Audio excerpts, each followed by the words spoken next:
சிவாய நம. குருவே சரணம், குருவே சரணம், குருவே சரணம். ஓம் ஸ்ரீ வாழைப்பழ சுவாமிகள் சித்த சுவாமியே சரணம் சரணம்.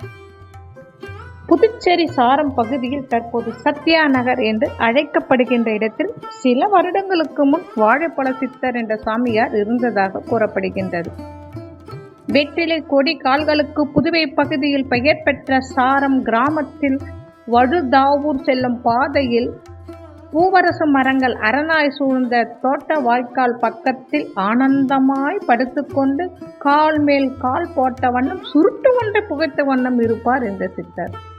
தம்மை சுற்றி அசுத்தங்கள் இருப்பதையோ பன்றிகளும் நாய்களும் படுக்கும் இடத்திலேயோ தாமும் படுத்து இருப்பதை பற்றியோ இந்த சித்தர் கவலைப்படவே மாட்டார். ஒரே ஒரு அழுக்கடைந்த வேட்டி பகலில் இடுப்பில் ஆடையாகவும் இரவில் போர்வையாகவும் மாறி அவருக்கு பாதுகாப்பு அளித்து வந்தது. தினமும் காலையில் பசு ஒன்று அவர் அருகில் மெதுவாய் வாய் வந்து நிற்கும். அம்மா அம்மா என்று குரல் கொடுக்கும். சித்தர் எழுந்து நின்று பசுவை வணங்குவார். 3 முறை அதனை வலம் வருவார். வலம் வந்து சாஷ்டாங்கமாய் விழுந்து நமஸ்கரிப்பார். அதன் பின்னர் தன் கையில் உள்ள இரட்டை வாழைப்பழத்தை அதற்கு கொடுப்பார். பின்பு அதை மெல்ல தட்டி கொடுத்த வண்ணம் இருப்பார். மாடு உண்டு முடித்து அம்மா என்று குரல் கொடுத்துவிட்டு வந்த வழியே சென்றுவிடும். வழக்கமாக தினசரி மாடு எப்படி அவரது இருப்பிடம் தேடி வருகிறது என்பதும் வாழைப்பழ சாமியாருக்கு எங்கிருந்து இரட்டை வாழைப்பழம் கிடைக்கிறது என்பதும் அனைவருக்குமே ஆச்சரியமாகவும் இருந்தது, வியப்பாகவும் இருந்தது. இருந்த இடத்தை விட்டு நகராத சாமியாருக்கு தினசரி காலையில் தரிசனமும் அது வரும் சமயத்தில் வாழைப்பழமும் அதுவும் இரட்டை வாழைப்பழம் கிடைக்கிறது என்றால் இது அதிசயமான நிகழ்ச்சி அல்லவா? முதலில் இவரது அழுக்கான ஆடையும் பன்றிகளும் நாய்களும் படுத்து கிடக்கும் இடத்தில் இவர் படுத்து உறங்குவதை கண்ட மக்கள் இவரை ஒரு பைத்தியக்காரன் என்றுதான் எண்ணி இருந்தார்கள். அதன் பின்னர் தினமும் இவரை தேடி பசுமாடு வருவதும் அதற்கு அவர் இரட்டை பழம் தரும் சமாச்சாரமும் கேள்விப்பட்ட மக்கள் இவரது மகத்துவத்தை உணர்ந்தனர். இவரை வணங்க ஆரம்பித்தனர். இந்த சித்தரது பூர்வீகம் தெரியாததால் இவரை வாழைப்பழ சுவாமிகளே என்று அழைக்க தொடங்கினார்கள். மக்கள் தம்மை தேடி வந்து வணங்க ஆரம்பித்தாலும் சித்தர் தனது இருப்பிடத்தை மாற்றிக்கொள்ளவே இல்லை.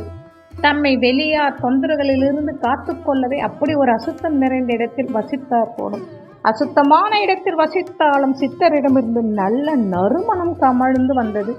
சந்தனம், ஜவ்வாது, மரிக்கொழுந்து, மல்லி, முல்லை, ரோஜா, சாமந்தி, தாழம்பு போன்றவற்றின் கலவையான மனமும் விபூதி வாசமும் மாறி மாறி கமழ்ந்து வந்ததை பக்தர்கள் உணர்ந்து மெய் சிதிர்ந்து பரவசம் அடைந்திருக்கின்றனர்.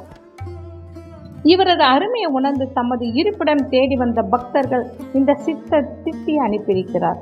தொந்தரவு அதிகமான போது, கூட்டம் அலைமோதிய போது இவர் அடிப்பதற்கும் கையை ஓங்கி வருவார். பக்தர்கள் இதை பெரிதாகவே எடுத்துக்கொள்ளவில்லை. இன்று தரிசனம் கிடைத்தாலே அது பெரும் பாக்கியம் என்று மக்கள் கருதினார்கள். பக்தர்களின் தொந்தரவு தாளாத சித்தர் எதிர்ப்புறம் இருந்த பூங்குளம் குளக்கரையில் சில நாட்கள் தனித்திருந்தார். அப்போது இவருக்கு 2 சீடர்கள் உடனிருந்து சேவை செய்திருக்கிறார்கள். திரளாய் வந்த பக்தர்கள் இவர் திட்டினாலும் நோயின் மிகுதியால் அழுது அரற்றிய பக்தர்களையும் கஷ்டத்தில் உழலும் பக்தர்களையும் தமது நாண விருச்சையில் கண்டறிந்து அவர்களை பயிரிட்டு அருகே அழித்து வாழைப்பழத்தை உண்ண கொடுத்து அவர்களின் குறைகளையும் தீர்த்திருக்கிறார். இவரது கையால் வாழைப்பழம் கிடைத்ததால் அதை அப்படியே தோலுடன் சாப்பிட்டு விடுவார்களாம் பக்தர்கள். அதாவது சித்தரின் கைப்பட்ட பழத்தின் தோலை அவர்கள் வீணாக்க விரும்பவில்லை. அதை ஒரு ஞானப்பழமாகவும் நோய் தீர்க்கும் பழமாகவும் கஷ்டங்களை போக்கும் பழமாகவும் நினைத்து பக்தி பெருக்குடன் கண்களில் ஒற்றிக்கொண்டு உண்டு முடித்திருக்கிறார்கள். அவ்வப்போது இந்த சித்தர் அருள்வாக்கு தந்ததாகவும் அது அப்படியே பழித்து வந்ததாகவும் பக்தர்கள் கூறுகிறார்கள்.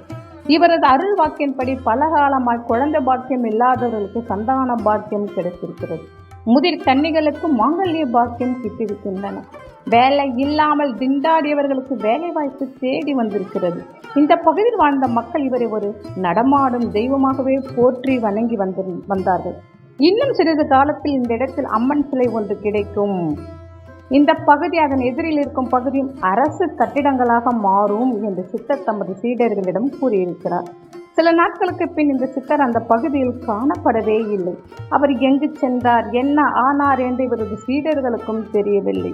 இவர் தங்கியிருந்த பகுதியில் அரசு கட்டிடங்கள் கட்ட நிலத்தை அகழ்ந்தபோது வாழைப்பழ சித்தர் கூறியபடியுமே அம்மன் தற்சிலை ஒன்று கிடைத்தது. மக்கள் அதனை சக்தி சிலை என்று பெயரிட்டு அதற்கு தனியாக ஒரு சிறு கோயில் ஒன்றை கட்டினர். அதை வாழைப்பழ சாமிகளின் நினைவு வடிவம் என்று கருதி வணங்கி வந்திருக்கின்றனர். அந்த நகரப்பகுதி இப்போது சக்தி நகர் என்ற பெயரால் அழைக்கப்படுகிறது.